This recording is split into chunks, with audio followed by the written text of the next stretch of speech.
착각 속에서 인생을 살아갑니다. 보통 남자들의 착각입니다. 여자가 웃으면 다 자기한테 호감 있는 줄로 착각합니다. 보통 여자들은 착각합니다. 배에 힘을 주고 있으면 아무도 모르겠지 하는 착각을 합니다. 대한민국 부모님들이 주로 하는 착각입니다. 우리 애는 머리는 참 좋은데 노력을 안 해서 공부를 못하는 거예요. 자기 아이는 특별히 똑똑하다라는 착각을 합니다. 담배 피는 사람들도 착각을 합니다. 언제든지 맘만 먹으면 담배를 끊을 수 있다라고 착각을 합니다. 요즘 가장 무서운 착각이 있습니다. 재택근무를 하고 있는 남편들이 말합니다. 요즘 코로나 때문에 힘들지만 우리 아내는 이렇게 말해요. 코로나 덕분에 남편이 집에 매일매일 있어서 너무 든든하고 행복해요. 아내가 정말 그렇게 생각하는 줄로 착각합니다. 목사들도 착각을 합니다. 성도들이 딴 생각 안 하고 설교에 잘 집중하고 있다라고 착각을 합니다. 그렇다라고 여러분 설교 시간에 시계를 보거나 하품을 하시면서 저희 착각을 줄여주시려고 하는 노력은 안 하셔도 됩니다. 제가 괜히 상처받습니다. 오늘 본문에도 착각하는 사람들이 등장합니다. 22절 말씀인데요, 우리 다 함께 한번 읽어볼까요? 시작. 그날에 많은 사람이 나더러 이르되 주여 주여 우리가 주의 이름으로 선지자 노릇하며 주의 이름으로 귀신을 쫓아내며 주의 이름으로 많은 권능을 행하지 아니하였나이까. 오늘 본문 말씀을 한마디로 요약하자면 착각하지 마입니다. 본문은 예수님의 말씀이시죠. 예수님께서 나한테 주님 주님 하는 사람이라고 해서 다 하늘나라 들어가는 거 아니야, 착각하지 마 라고 말씀하시는 겁니다. 뭐라고요 주님? 너무한 거 아니에요? 주님, 전 주님의 이름으로 예언을 하지 않았습니까? 주님, 전 주님의 이름으로 귀신을 내쫓았던 경험도 있는데요. 주님, 전 주님의 이름으로 많은 기적을 행했습니다. 그러한 사람들에게 예수님께서 착각하지 마. 너희들이 천국에 들어오려고 할 때 나 너희들 모른다고 할 거야. 충격적인 말씀이죠. 신앙생활 잘하고 있다라고 생각하는 사람들에게 신앙생활의 방향이 그 방향이 아니라고 이야기합니다. 사랑하는 여러분, 신앙생활의 방향은 어디일까요? 예수 믿는 자의 삶은 어느 방향으로 가야 하는 것일까요? 사실 이 질문은 제가 오래전에 한 고민이기도 합니다. 예수님 믿는다라는 것은 과연 뭘까? 신앙생활을 하기로 시작했다라면 도대체 어디에서 어디로 가야 하는 것일까? 맨 처음에 사람들이 생각하는 것은 비종교적 삶에서 종교적 삶으로 가는 것입니다. 많은 사람들이 이런 식으로 생각을 합니다. 내 삶 가운데 한 종교가 생겼다. 그 종교는 기독교. 나는 세상에 있는 많은 종교들 중에 기독교를 택한 거야. 내 인생은 내 인생이고 그 가운데 기독교라는 종교가 내 인생 가운데 들어온 것이죠. 그래서 신앙생활의 방향을 생각할 때 처음 생각하는 것은 내 삶 가운데 종교적 삶이 생겼으니 종교적 행동을 하는 것입니다. 첫 번째는 교회 출석입니다. 가장 기본적인 방향이죠. 전에는 주일에 집에 있거나 친구들하고 놀러 다녔는데 이제는 주일만 되면 교회를 다닙니다. 예수님 믿는 사람이 당연히 교회에 다녀야 하죠. 의심할 여지가 없습니다. 그렇다라고 교회에 다니는 사람이 전부 예수 믿는 사람일까요? 교회 출석이 천국을 보장하나요? 그렇지 않죠. 교회 다니는 것은 중요한 신앙생활의 한 요소임에는 분명하지만 그 방향에 대한 본질적 기준은 아닙니다. 이제는 예배를 드리기 시작합니다. 이렇게 생각하는 사람이 많아요. 예수 믿는 사람과 예수 믿지 않는 사람은 제사 지내는 가정이냐 제사 지내지 않는 가정이냐, 제사 드리는 사람이냐 예배 드리는 사람이냐. 기독교라는 종교를 갖고 나서 예배를 드리기 시작합니다. 주일 예배뿐만 아니라 수요 예배, 금요 기도회, 새벽 예배도 나오고 심지어 가정에서 가족원들을 불러 앉혀놓고 가정 예배도 드리기를 원합니다. 그런데 성경을 가만히 읽다 보면은 하나님께서는 어떤 예배는 받으시고 어떤 예배는 받지 않으신다고 말씀을 하십니다. 심지어 찬양의 소리가 시끄럽다라고까지 하나님은 말씀하십니다. 예배 또한 우리 신앙의 삶 가운데 너무나 중요한 한 요소임에는 분명하지만 모든 예배를 하나님께서 다 받으시는 것이 아니므로 이 예배의 방향, 신앙의 방향에 대한 이 절대적인 기준이 될 수가 없습니다. 교회 다니고 예배 생활하다가 이제 기도 생활까지 하게 됩니다. 전에 기도하라고 하면 뭘 어떻게 해야 할지 잘 몰랐고 참으로 어색했는데 지금은 조금은 어색하지만 기도할 줄 압니다. 가장 중요한 것은 밥 먹을 때 기도를 합니다. 그것은 마치 다른 사람들에게 I am Christian, 나는 믿는 사람이야 라고 홍보하는 것과 비슷합니다. 어떤 사람은 부흥회 때 은혜를 받고 방언이 터지기도 합니다. 기도로 신비한 경험도 합니다. 병이 낫기도 하고요, 기적이 일어나는 경우도 있습니다. 그런데 기도를 기독교만 합니까? 그렇지 않습니다. 기도는 대부분 종교에서 다 하고 있습니다. 심지어 어떤 종교는 여러분들보다 훨씬 더 열심히 기도하는 종교도 있습니다. 기도로도 우리가 절대적 기준을 삼을 수는 없는 것 같습니다. 이제 우리가 정말 중요한 돈에 대한 헌금을 하기 시작합니다. 재테크를 하던 내가 교회에 헌금을 하지요.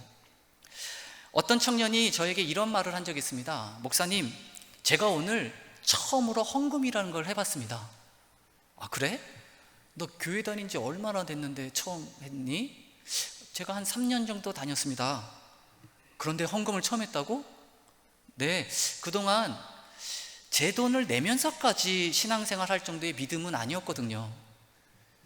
제가 그 청년에게 뭐라고 했을 것 같습니까? 야, 헌금이 주식이냐? 확신이 들 때 투자하게? 라고 속으로만 말했습니다. 겉으로는 잘했다 그래, 헌금한 거 잘했다 라고 칭찬을 했죠. 찬양은 어떻습니까? 문화생활은 어떻습니까? 예전에는 가요를 즐겨 불렀는데 이제 제 입에서 나오는 건 찬양입니다. 내 노래 18번은 이선희의 제2에게였는데 이제는 제2에게가 아니라 주 안에 있는 나에게로 바뀝니다. 그 밖에 종교적 활동은 너무나 많습니다. 그리고 이 모든 종교적 활동은 우리 신앙에 있어서 너무너무 중요한 요소들이죠. 어떤 사람은 예언을 하고 귀신을 내쫓고 기적의 능력을 행하는 경지에 도달한 사람들도 있습니다. 그런데 예수님은 그런 사람들에게 천국에 다 들어갈 것이 아니라고 하시니 이것 참 천국의 커트라인이 너무나 높습니다. 서울대 들어가는 것이 더 쉬울 것 같습니다. 이러한 부분을 생각해 볼 때 아무래도 종교 생활은 신앙생활 방향의 절대적 기준으로 생각하기에는 어려움이 많이 있는 것 같습니다. 그러던 중 계속해서 신앙생활을 하면서 교회를 다니는데 교회에서 이런 말씀을 전합니다. 신앙도 다 같은 신앙이 아니라고, 율법적인 신앙이 있고 형식적인 신앙이 있다라고 이야기를 합니다. 율법적이고 형식적인 신앙은 가식적인 것입니다. 외식입니다. 외식. 바리새인들과 서기관들의 율법적이고 형식적인 신앙을 본받아서는 안 됩니다. 이런 말을 하니까 조금 헷갈립니다.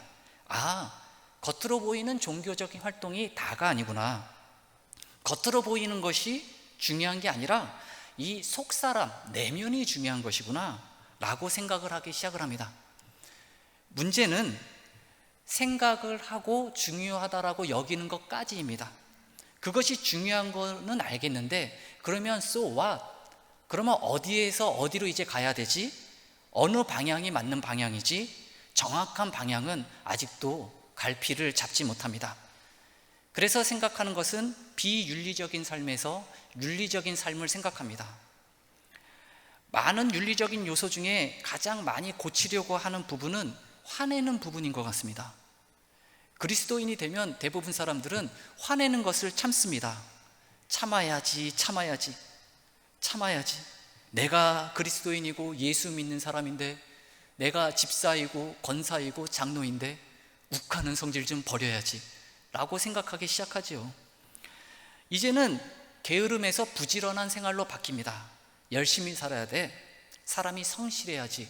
특히 예수 믿는 사람들은 더 그렇게 살아야 돼.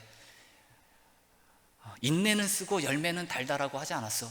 내가 조금 참으면은 나중에 큰 빛이 있을 거야 라고 하면서 열심히 살아가는 것을 신앙의 방향이라고 생각하면서 살아갑니다. 어떤 사람은 거짓의 삶에서 정직의 삶으로 전환을 합니다. 예수 믿는 사람들이 정직해야 돼. 세상의 빛과 소금이 돼야지, 모범이 돼야지, 그렇게 정직하게 살려고 하죠. 이제는 교만한 마음을 내려놓고 겸손해지려고 합니다. 예수 믿으면 겸손해야 돼. 잘난 척하면 안 돼. 이제 나 잘난 척하지 않을 거야. 하나님 앞에 겸손한 태도를 보여야 해. 더러운 마음을 버리고 깨끗한 마음을 가지려고 합니다. 특히 음란한 생각이 들 때마다 예수 믿는 사람이 이런 음란한 생각을 해서는 되겠는가 하고 그 음란한 생각을 자꾸 버리려고 짜서 깨끗하게 하려고 그것을 혼자서 고민을 하고 생각을 합니다. 이제는 윤리적인 삶으로 넘어와서 착한 사람이 되려고 노력을 합니다.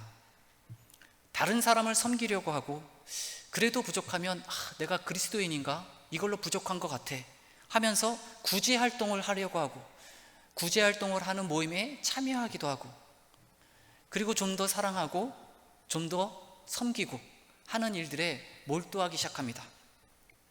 그런데 이 모든 윤리적인 삶은 절대적인 기준으로 삼기에는 부족한 점이 너무나 많이 있습니다. 왜냐하면 성경에서 말하는 윤리도 있고 세상에서 말하는 윤리도 있는데 이것이 어느 것이 세상적인 것이고 어느 것이 성경적인 것인지 잘 구분도 되지도 않습니다. 그래서 그런지 윤리적인 삶을 더 추구했을 때는 종교적 활동의 연장선이 될 뿐이었습니다. 소위 말해 플러스 알파가 된 거죠. 천국에 들어가기에 더 어려워졌습니다. 이렇게 어려워진 내 상황 가운데 내가 한 가지 할 수 있는 것이 있는데 그것은 아닌 척하는 것입니다. 괜찮은 척하는 것입니다. 가면을 쓰는 것입니다. 교회 와서 내가 할 수 있는 것은 I'm fine, thank you. 저는 괜찮아요 하고 아무것도 아닌 척 앉아 있습니다.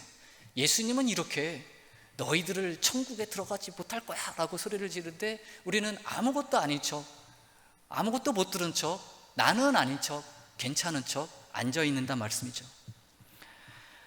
여러분들이 알고 있는 신앙생활 잘 한다라는 것의 의미는 무엇입니까? 대부분 이렇게 대답을 합니다. 교회 출석 열심히 하며 교회 봉사 열심히 하는 것, 규칙적인 기도 생활을 하는 것, 하나님의 말씀을 꾸준히 보는 것, 아낌없이 헌금하는 것, 화내지 않고 착하게 사는 것, 구제나 선교적 활동을 열심히 하는 것, 이렇게 신앙생활 잘하는 것을 설명을 하지요. 그럼 그런 사람에게 당신의 신앙생활에 만족하십니까? 라고 질문을 한다면 대부분 사람들은 쉽게 네라고 대답하지 못합니다. 어느 누구가 그 커트라인에 맞출 수 있겠습니까? 그리고 설교 시간만 되면 이러한 답답한 마음은 더 가중될 때가 있습니다. 설교 시간에 목사님이 이야기합니다.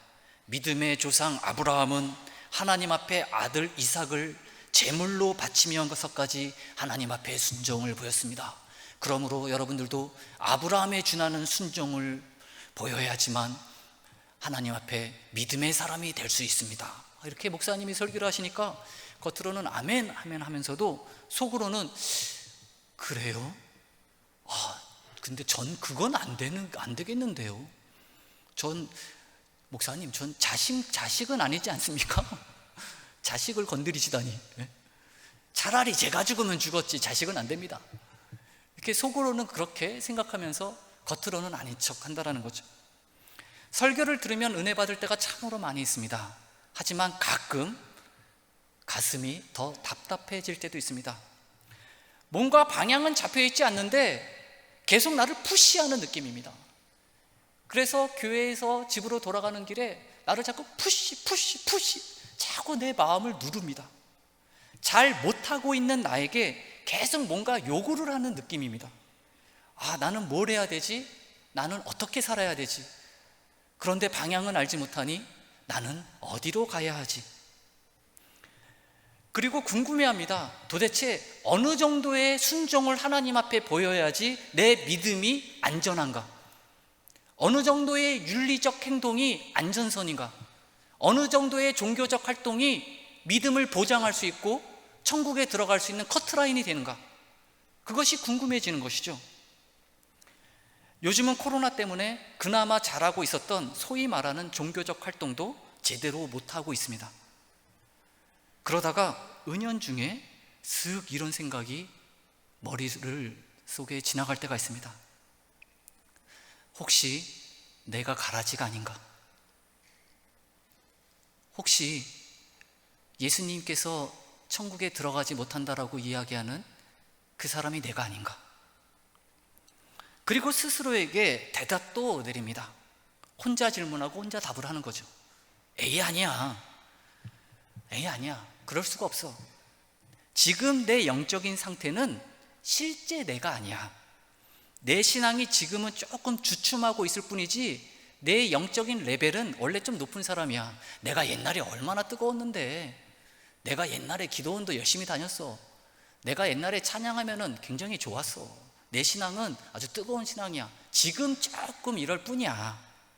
나는 영적 레벨이 굉장히 높은 사람인데 잠깐 주춤하는 거야. 미래 어느 순간에 반드시 회복해서 내 신앙으로 돌아갈 거야 라고 생각을 한다는 것이죠. 이런 사람에게 조심할 것이 한 가지 있는데, 예수님이 갑자기 재림하는 것은 굉장히 조심하셔야 됩니다.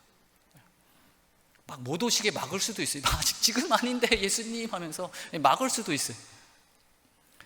오늘 말씀을 다시 보도록 하겠습니다. 21절 말씀 우리 다 함께 읽어볼까요? 시작. 나더러 주여 주여 하는 자마다 다 천국에 들어갈 것이 아니요 다만 하늘에 계신 내 아버지의 뜻대로 행하는 자라야 들어가리라.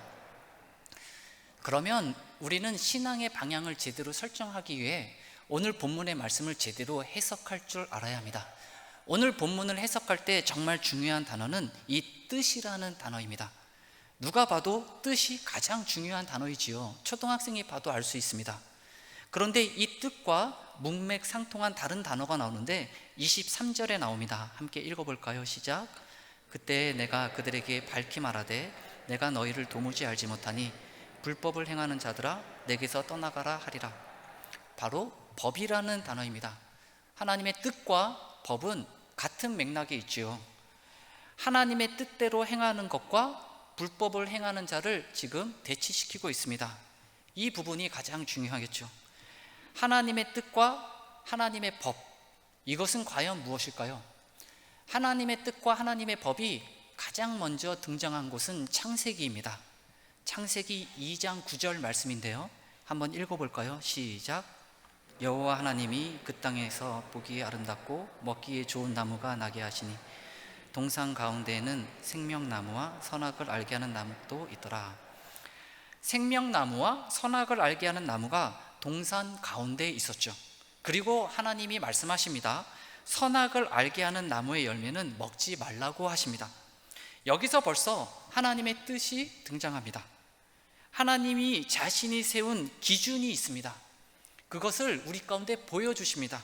그것도 잘 보라고, 너희들이 정말 잘 기억해야 된다고 동상 가운데 중앙에 두신 것이죠. 선악을 알게 하는 나무를 통해서 우리가 알 수 있는 사실 한 가지는 하나님과 인간 사이의 관계 속에서 서로의 위치가 존재한다는 것입니다. 하나님은 하나님의 위치가 있고 인간은 인간의 위치가 있습니다.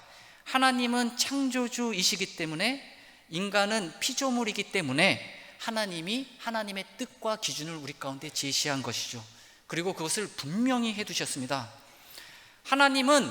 우리 하나님은 인간을 위해 천지를 창조하시고 인간을 위해 해도 만드시고 달도 만드시고 꽃도 만드시고 인간을 위해 생명나무도 만드시고 두셨고 온갖 아름다운 열매 맺는 나무들도 우리한테 공급해 주셨지만, 하지만 선악을 알게 하는 나무를 동상 가운데 둠으로써 모든 것의 기준이 되시는 하나님의 존재를 우리 가운데 분명히 선포하셨습니다. 우리 인간은 존재론적으로, 본질적으로 하나님의 뜻대로 사는 자들입니다. 왜요? 피조물이기 때문에 그렇죠. 신앙생활의 방향성은 여기에서 출발해야 됩니다. 그리고 신앙생활 방향의 착각이 일어나는 것은 여기에서 출발하지 않았기 때문입니다. 하나님은 창조주이시고 인간은 피조물이라면 당연히 모든 것은 하나님으로부터 출발을 해야죠. 에덴 동산에는 법이 있었습니다. 법이 있다라는 것은 통치가 있다라는 말이고, 곧 에덴 동산에는 통치 시스템, 일종의 나라가 있었습니다. 다스림이 있는 곳이었죠. 통치가 있다라는 것은 통치자가 있다라는 것이고, 다스림이 있다라는 것은 그 다스리는 기준이 있다라는 것입니다. 다스리는 자의 기준, 그것이 바로 하나님의 뜻입니다. 선악을 알게 하는 나무의 열매를 따먹은 인간이 잃어버린 것도 바로 그 기준입니다. 선악을 알게 하는 나무의 열매를 따먹은 우리 인간에게 나타난 현상 중에 하나가 뭐예요? 부끄러움을 알게 되었습니다. 창세기 3장 7절 말씀입니다. 다 함께 읽겠습니다. 시작. 이에 그들의 눈이 밝아져 자기들이 벗은 줄을 알고 무화과 나무 잎을 엮어 치마로 삼았더라. 여기서 아주 중요한 단어 한 가지가 나오는데, 눈이 밝아져라는 단어입니다.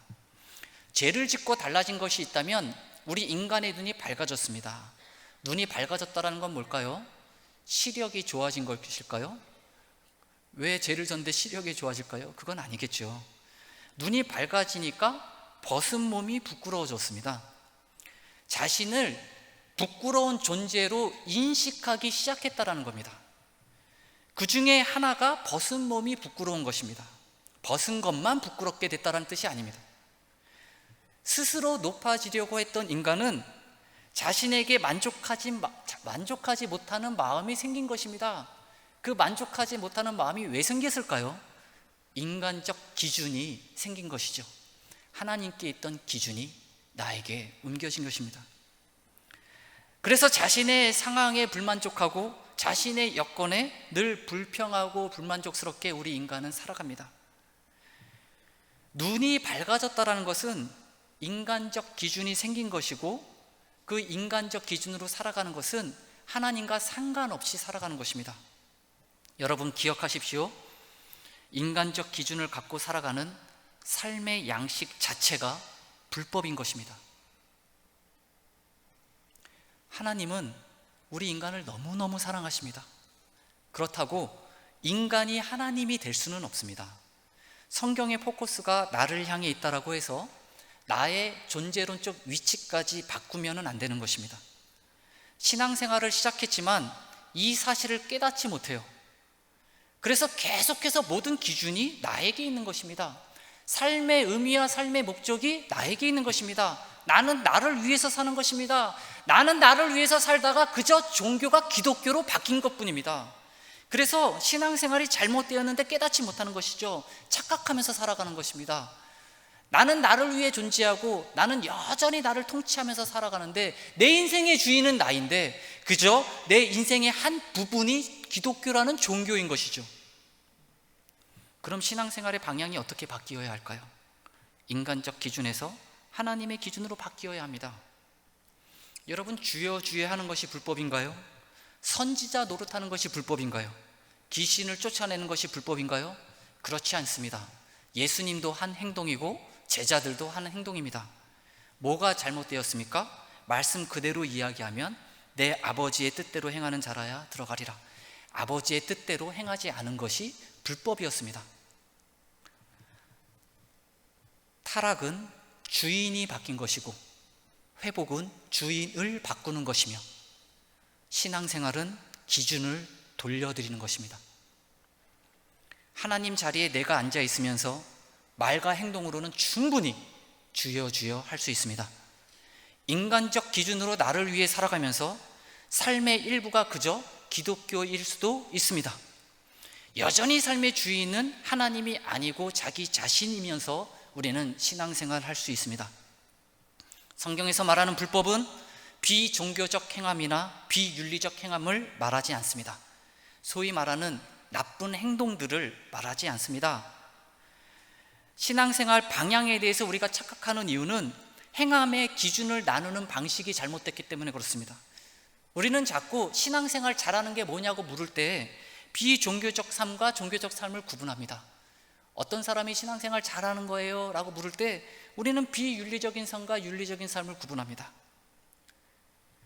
그런데 우리에게 필요한 것은 인간적 기준으로 사는 삶이냐, 하나님 기준으로 사는 삶이냐, 이것이 필요하다는 것이죠. 다른 말로 나는 지금 누구에게 다스림을 받고 있느냐의 문제입니다. 세상 속 다스림 속에 있느냐, 하나님의 다스림 속에 있느냐, 내가 지금 어디에 속해 있느냐, 어디에 서 있느냐의 문제입니다. 여러분들의 행함의 문제가 아니라 여러분들의 정체성의 문제인 것이죠. 성경에서 말하는 불법은 하나님의 다스림을 받지 않는 모든 것이 다 불법입니다. 그리고 중요한 것은 그 행함이 어떠해서가 아니고, 그 행함의 외형적 모습이 어떠해서가 아니고, 하나님과 인간의 관계를 파괴하고 그 관계와 상관없이 자기 기준으로 살아가는 인간들은 마지막 날에 예수님의 관심을 받지 못할 수도 있다는 것입니다. 하나님과 인간의 관계가 올바른 관계로 성립되려면 하나님은 하나님으로서의 역할을 해야 하고 인간은 인간으로서의 역할을 해야 합니다.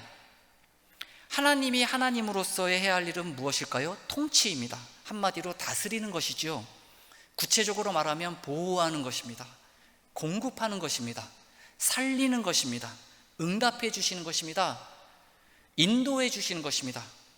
그리고 그 역할을 하나님은 처음부터 지금까지 아주 잘 감당하고 계십니다. 문제는 인간입니다. 인간은 피조물로서의 역할을 충분히 감당해야 되는데요, 피조물로서의 역할은 무엇일까요? 하나님을 위해 사는 것입니다. 그렇게 창조되었으니까요. 예배하고 찬양하도록 창조되었습니다. 우리는 하나님을 즐거워해야 합니다. 하나님의 이름이 훼손되지 않도록 거룩하게 살아야 합니다. 이것은 우리 인생의 존재론적인 의미인 것이죠. 하지만 우리 인간은 타락한 이후에 그 역할을 충분히 감당하면서 살아갈 수 없게 되었습니다. 하나님과 인간 사이의 올바른 관계가 이루어지는 것, 그럼 여러분 이것이 가능할까요? 인간이 인간의 역할을 감당하지 못하고 있는데 이것이 가능할까요? 이것이 가능합니다. 그리고 가능하다라고 말해주는 그 소식이 여러분들이 잘 알고 있는 복음입니다. 복음은 성경에서 우리에게 꼭 들려주고 싶은 이야기인데요, 가능하지 않을 것 같은데 하나님과의 올바른 관계가 다시 가능해지도록 우리 가운데 설명해 주는 책이 성경책입니다. 그래서 이 복음은 우리 신앙생활의 방향을 설정하는데 아주 중요한 역할을 하고 있는 것이죠. 오늘 본문도 이 복음의 관점에서 해석을 해야 되고 복음의 관점에서 이 문맥을 파악해야 되는데요, 오늘 본문을 둘러싸고 있는 이야기 두 가지가 있습니다. 바로 앞에는 7장 15절에서 20절, 좋은 나무에서 좋은 열매가 맺는다라는 이야기입니다. 아주 보편적인 진리죠. 바로 뒤에는 24절, 27절인데요, 반석 위에 집을 지어야 바람이 불고 홍수가 날 때 안전하다라는 이야기입니다. 이 두 이야기 속에는 공통점이 있습니다. 그것은 너의 삶의 기초가 무엇이냐라는 질문입니다. 나무의 열매 이야기에서 중요한 것은 그 나무가 좋은 나무냐 나쁜 나무냐입니다. 존재 자체를 묻는 것이죠. 좋은 나무냐 나쁜 나무냐. 그런데 성경에서 다른 성경 말씀을 읽어보면 주는 포도나무요 나는 가지니 라는 말씀을 통해 알 수 있듯이 나무의 역할은 주님께서 감당해 주시고 나는 그저 가지 역할을 감당하면서 예수님 때문에 좋은 열매를 맺는 사람이 된 것입니다. 예수님의 능력이 나를 통해 나타나는 것이지요. 할렐루야.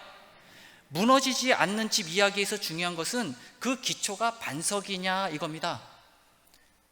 그런데 또 다른 성경 말씀에 그 반석은 곧 그리스도시라라는 말씀을 통해서 알 수 있듯이 우리 인생의 반석의 역할을 예수님께서 대신 담당해 주셨습니다. 반석 위에 집을 짓는다라는 것은 하나님의 말씀에 순종한다라는 것인데, 이미 예수님께서 하나님의 말씀이 온전히 순종했으므로 우리는 그 예수님 위에 서 있으면 하나님 말씀에 순종한 자로 하나님께서 여겨주신다라는 겁니다. 예수님의 능력 위에 나는 그저 서 있는 것입니다. 할렐루야. 하나님과의 인간의 올바른 관계가 성립되려면 창조주 역할과 피조물의 역할이 필요한데요, 안타깝게도 우리 인간에게는 그 역할을 수행할 능력이 없었습니다. 하지만 그 모든 인간으로서 피조물로서의 역할을 예수 그리스도께서 감당해 주신 것이죠. 이것이 복음입니다. 사랑하는 여러분, 구원이란 무엇입니까? 구원은 하나님과의 올바른 관계 속으로 들어가 하나님께서 주시고자 하는 것들을 누리는 것, 하나님께서 주시고자 하는 것들을 누리며 사는 존재, 삶, 그것이 구원입니다. 하나님과의 올바른 관계 속으로 들어가 하나님이 주시고자 하는 것들을 누리는 것, 그것이 바로 구원입니다. 그리고 성경은 그 구원은 내 능력에서 오는 것이 아니라 하나님의 은혜에서 온다라고 우리에게 이야기하는 것이죠. 예수 그리스도의 보혈의 공로로 구원이 우리 가운데 올 수 있다라는 이야기입니다.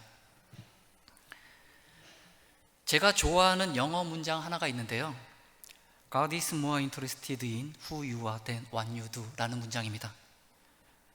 갑자기 머리 아프기 시작했죠. 하나님은 당신이 하는 일보다 당신이 누구인지에 더 관심이 많습니다 라는 것입니다. 하나님은 당신이 하는 어떤 일보다 당신이 누구인지에 더 많은 관심이 있습니다. 여러분들이 하는 종교적 활동보다, 여러분들이 하는 윤리적 행동보다 하나님은 먼저 당신이 누구인지에 더 많은 관심이 있습니다. 이러한 정체성이 제대로 확립이 되어지면 자연스럽게 우리의 역할은 흘러나오는 것입니다. 우리가 알고 있는 대부분의 종교적, 윤리적 행동들은 하나님의 자녀, 하나님의 백성이라는 우리 정체성에서 흘러나오는 것들이시죠. 하나님께서 베푸신 은혜에 대한 우리의 반응인 것입니다. 하나님 은혜에 대한 우리의 반응, 이것이 바로 믿음입니다. 신앙생활 방향에 대해 착각하는 사람들이 있습니다. 자꾸 자기가 뭘 하려고 해요. 자기 자신이 인생의 주도권을 갖고 스스로의 능력으로 이 신앙생활이라는 모양새를 갖춰가려고 합니다. 신앙생활의 방향은 하나님께 기준이 두고 하나님께로 돌아가야 되는데, 그것을 내가 이룰 수 있다라고 이 인간적 기준을 나에게 두고 자기가 자꾸 세워가려고 한다는 것이죠. 사랑하는 여러분, 신앙생활의 방향은 언제나 하나님께 두 손 들고 항복하는 방향으로 가야 됩니다. 그것이 주님께로 돌아간다라는 표현이고, 성경적인 용어로 회개라고 합니다. 후회와 회개는 비슷하면서 다릅니다. 둘 다 잘못을 알고 있고 잘못을 고치려고 해결하려고 하는 태도인데요, 후회는 스스로 그 문제를 해결하려고 하는 것이고, 회개는 그 문제를 갖고 하나님께로 돌아가려고 하는 것입니다. 성경에서 말하는 방향은 두 방향입니다. 하나님께로 가는 방향이냐, 하나님으로부터 멀어지는 방향이냐. 실수해도 넘어져도 나는 잘 못해도 내 인생의 방향이 언제나 하나님을 향해 있어야 합니다. 그럼 우리 하나님은 100번으로 하도 1000번을 하도 10,000번을 하도 언제나 우리를 받아주실 것입니다. 이것이 은혜이고 그 은혜의 삶 속으로 들어가는 것이 우리의 인생 방향인 것이죠. 신앙의 방향은 늘 은혜 아래로 들어가는 것입니다. 그러기 위해서는 내 인간적 기준을 내려놓고 하나님의 기준을 돌려드려야만 합니다. 하나님, 통치자는 하나님이십니다. 저를 다스려 주세요. 그런데 저 너무 못났어요. 실수가 많아요. 그런 저 또 받아주시고 하나님 인도해 주세요. 그래, 하나님께서 어제도 그랬지만 오늘도 다시 한번 우리를 안아주시고 우리를 품어주십니다. 나를 살려주십니다. 나를 살리신 그 하나님의 은혜가 너무너무 감사합니다. 너무너무 감사해서 또 눈물이 납니다. 눈물이 나니까 그래서 교회를 출석을 하고, 그래서 기도를 하고, 그래서 찬양을 하는 겁니다. 소위 말하는 종교적인 활동은 하나님 은혜에 대한 나의 반응인 것입니다. 하나님과의 올바른 관계 속에서 하나님께서 주신 것들을 누리니 너무너무나 기쁘고 너무너무나 즐겁습니다. 이것이 즐겁고 행복하니까 그래서 나는 온유해지려고 하고 겸손해지려고 하고 성실하게 살려고 하는 것입니다. 그래서 다른 마음을 품지 않으려고 하는 것입니다. 그래서 하나님 백성답게 살려고 하는 겁니다. 왜요? 소위 말하는 윤리적인 행함도 하나님 은혜에 대한 나의 반응인 것입니다. 할렐루야. 사랑하는 여러분, 진정한 신앙생활이 무엇입니까? 진정한 신앙생활은 이렇게 믿음 안에서 살아가는 것입니다.